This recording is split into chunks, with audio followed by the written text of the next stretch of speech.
Hi, folks. Pastor Mike Spalding here with my good friend and big brother. I'm Pastor Casper, and we're here together to encourage you to keep listening to Deception Detection Radio, because we're both on this network with our individual shows. Yes. And we're going to be doing some things together as well. Nudge, nudge, say no more. Hey, folks, tune in Deception Detection Radio. Some of the best programming in Christian talk, news, encouragement, and Bible studies. God bless you. God bless.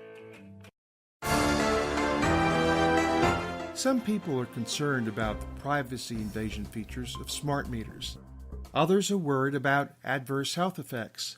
But the only way to opt out is to jump through hoop after hoop after hoop after hoop after hoop. Welcome to Wait Till You Hear This. I'm Steve Eastman. If you haven't already heard my previous report, check it out. You can do a search for why opt out of smart meters. It lays some important groundwork. My report tells of a British company called Onzo that sells software enabling utility companies to create an extra revenue stream by marketing data collected by smart meters. I even include a short excerpt from an Onzo video. But that's not the greatest potential threat to utility company customers. Health activists are linking radio frequency radiation from smart meters to brain fog, ear ringing, and headaches. And those symptoms are minor compared to what's included in a statement from the director of the Institute for Health and the Environment at the University of Albany in New York. It links RF to cancer. Duke Power, the electric utility that serves my area, claims the radiation from a smart meter is much less than that from a cell phone.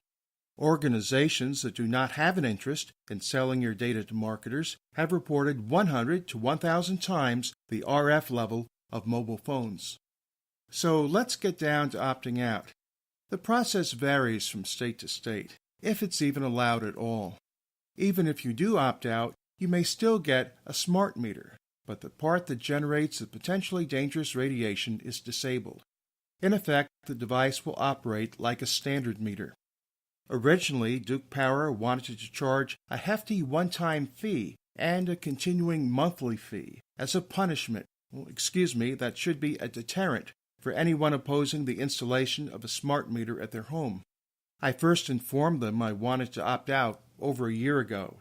Recently, they told me I had to do it again, but this time they mentioned a new option from the state. The North Carolina Utilities Commission had approved a medical-based no-fee exemption. In the words of page 14, paragraph 2 of an order approved by the state agency, Duke is required to, quote, remove the customer charges for those customers who provide the company with a notarized statement from a medical physician licensed by the North Carolina Medical Board that the customer must avoid exposure to RF emissions to the extent possible to protect their health. Easier said than done. First, there's a problem of getting a notary public to come to your doctor's office.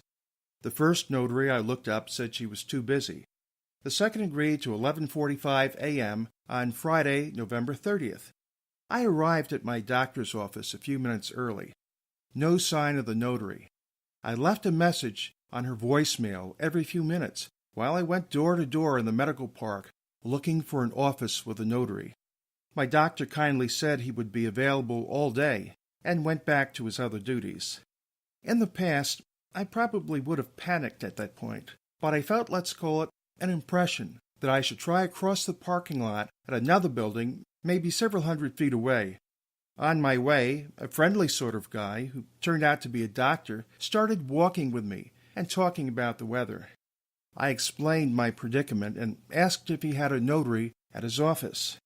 He did, and within 10 minutes or so, my doctor signed the statement, and it was notarized, all at no charge. The last thing I wanted to do was to have the document get lost. So I sent it off by certified mail with a tracking number at one of those mini post offices based in a convenience store. For something like 10 days, I waited for the return receipt and tried to track the letter. In the meantime, Duke Power sent me their official 3-page form to fill out, even though they had not mentioned it previously. Frankly, I'm not concerned. I've examined the State Utility Commission's order, and it says nothing about Duke being able to require their own opt-out form with additional certifications. The utility has overstepped its bounds. Under the law, I have just as much right to design my own form as long as it complies with the order. Finally, I went back to the post office in the convenience store. They knew nothing about where the letter was and sent me back to the closest real post office, which was able to track it to the destination city, but not to the destination itself. I was told it was up to me to follow it up further and to stay away from fake post offices. Turns out my receipt was just delivered to my home mailbox that afternoon, and it was signed by a Duke representative. I'm hoping this is the last update I'll have to give about my experience with opting out of a smart meter. But if there are any significant complications, I'll let you know. We've got to stand together on this. At any point, I could have easily given up on the hoop jumping process. It was so intimidating. But I kept jumping for the sake of my family's health. I hope things work out for you in your state. This is Steve Eastman for Wait Till You Hear This. Discover more stories like this one on our website, wait-til-you-hear-this.com.